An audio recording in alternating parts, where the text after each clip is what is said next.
Cowboys Training Camp is underway, and there's always hype and expectation for America's team, although Tommy Pete Prisco has the Cowboys on his teams who are going to regress in 2023, so just throwing that out there. But there are some new faces wearing the star for the upcoming season. You got Brandon Cooks, Stefan Gilmore, and then Mike McCarthy taking over play calling duties for Dallas. Cowboy coming off a 12-win season, losing in the divisional round to the 49ers in the postseason.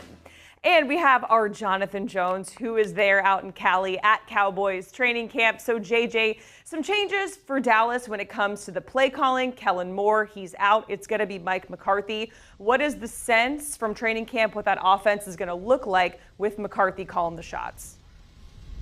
You know, we just got done talking with Mike McCarthy out here, and, you know, they call it here a Texas Coast offense, not a West Coast offense, and no, not Texas toast, but Texas Coast. And so it takes principles of a West Coast offense, and that means you're going to run the football, and then your passing concepts are going to be horizontal so that you can open up the rest of the offense for the big shots down the field. Well, I asked Mike McCarthy what he thought of that nickname. He said, yeah, you know, the quarterback, Dak Prescott, and the quarterback room came up with that. This is the Dallas Cowboys offense, and so he's taking control of it. Kellen Moore, a guy who frankly got a lot more blame than he should have when things went poorly, probably got too much credit when things went right.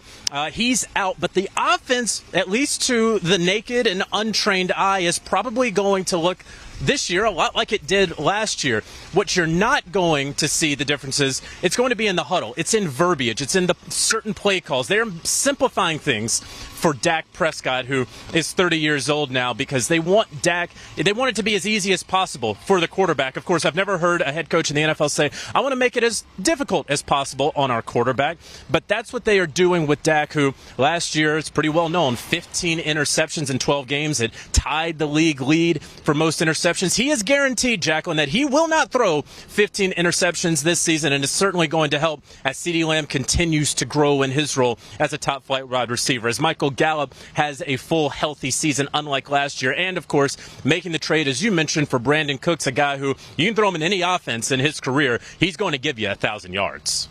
JJ, you mentioned Dak. You mentioned the promises that he's putting out there, trying to speak into existence in regards to the interception. How is Dak looking specifically with the additions of Brandon Cooks? How is he gelling with the offense? What does it look like to you? Yeah, he was manifesting, right, Jacqueline, that I'm not going to throw 15 interceptions. Perhaps got some candles in his hotel room to make sure of it.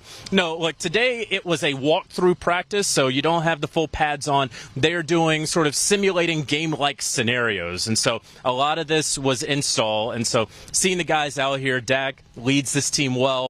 Of course, there were no fans out here because it was a walkthrough, so you're not getting the vibes. You're not getting that, like, strong sense of, oh, boy, the Cowboys, it's finally going to happen for them, right? 12 appearances in the playoffs since they last went to the conference championship game. That is the longest streak or drought, depending on how much water's in the cup, in active NFL history. So it's time to turn that around and ask Mike McCarthy, can they take that next step? He believes that, sure, why not? I mean, you consider that where they were in 2021 and how, of course, how the season ended there in the playoffs, not being able to get the snap off at the end of the game. And then last season against the San Francisco 49ers, Tony Pollard goes down with a broken fibula, and then they aren't able to get any more than just 6 points in the second half, nearly as many punts as points there in the second half against the San Francisco 49ers. The talent is here. The experience is here. The leadership on offense, on defense, on special teams, it's here. And certainly the hype is here. Mike McCarthy has talked to me before about saying pressure is a privilege. Pressure is a blessing. Well, head coach of the Dallas Cowboys, play caller of the Dallas Cowboys, and Jerry Jones always making you think, is your job safe enough? Plenty of pressure, if you want to call that a blessing here for McCarthy. Yeah, Cowboys fans really wanted them to get back to the NFC title game. JJ, you talked a little bit about how it's hard to get a sense for what's going on there. It's just a walkthrough. We talked about the addition of Brandon Cooks, but what about the addition of Stefan Gilmore? What is the sense around him as best that you can tell from being there during this walkthrough? Yeah, you know, Micah Parsons was just talking with the media earlier, who said, I haven't seen anything like this before in my young career. Of course, this is just year 3 for the two-time first-team all-pro, do-everything pass rusher. But Stefan Gilmore is going to give you a sense of calm. That's who he is. He is as cool as they come. I remember a tweet from Stefan Gilmore earlier in this offseason where people were making the cornerback ratings, and he wasn't near the top of one of them. And I guess he said something to the effect of, well, I guess if you don't talk and brag and boast about what you do, that you're not getting up to the top of those rankings. Look, Stefan Gilmore's been one of the best to do it in the NFL the past decade. And has he lost a step? I mean, maybe, perhaps, sure.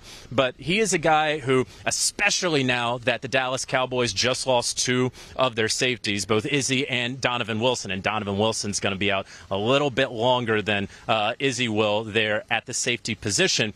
He's going to be able to hold down one side of the field after Trayvon Diggs on the other side just got inked to that 5-year, $100 or so million contract extension. This is a fantastic defense, Jacqueline. I mean, you look at it under Dan Quinn, they've been one of the best defenses the past couple of years. And then what you're going to be able to do with Micah Parsons, they got Mozzie Smith there in the middle of the defense, first-round pick there. And so as long as the back end, those guys should come along.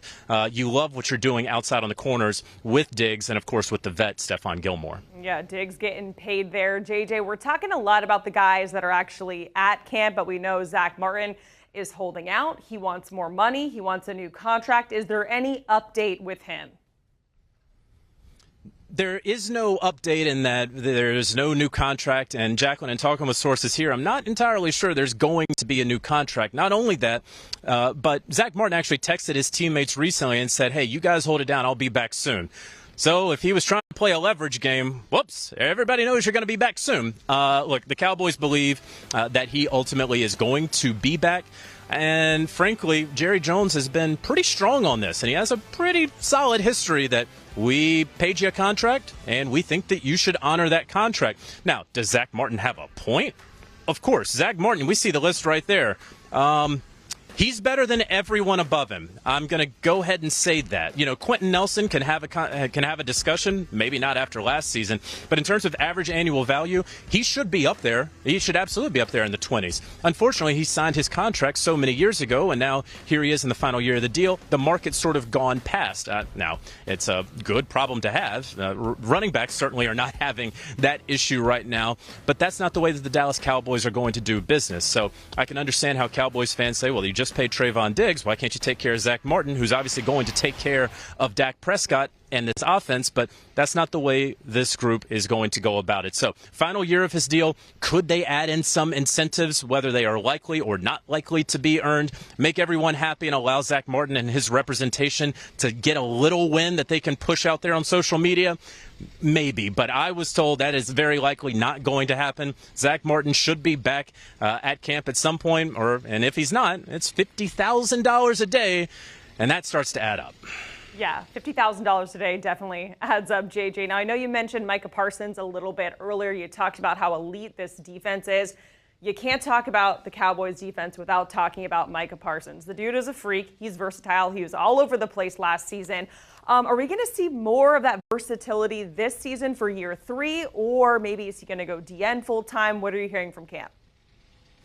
Yeah, it's a great question. So in his first season, of course, he was sort of everywhere. And then this past season, he was not everywhere. He sort of lined up on the edge about 70 or so % of the time. Look, he's going to do what he does well, and that's what Mike McCarthy was saying to me earlier today. So I would anticipate Micah Parsons playing the role more similarly to last year than his rookie season. Look, it's incredible what that young man has done. Defensive Rookie of the Year in year 1 and first-team All-Pro, and then he doubles it up again.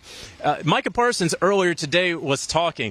Oh, my gosh, this guy is so quotable. He said that during the all-season workouts, he was out there waking up at 5:30, being very disciplined, and he was asked, why is that?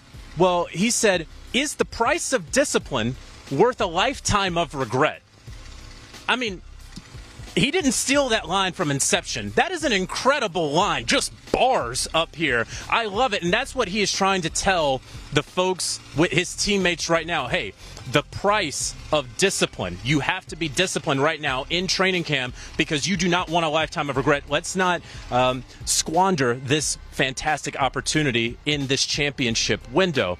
And then he said, look, I'm ready to go into the deep waters. And so with my teammates, I want to see how they're ready to swim. Micah Parsons is taking the submersible, and you better hop in because it's going to be okay. It's Micah Parsons, second two-time first-team All-Pro. It's okay. It's safe. It's Micah Parsons. Yeah, I think I would trust Micah Parsons with my life. You said he's quotable, JJ. He also has a great Twitter feed. I highly recommend that you check it out. He's a big college wrestling fan, by the way. All right, Jonathan Jones joining us from Cowboys Training Camp. Good stuff as always, JJ. Thank you so much.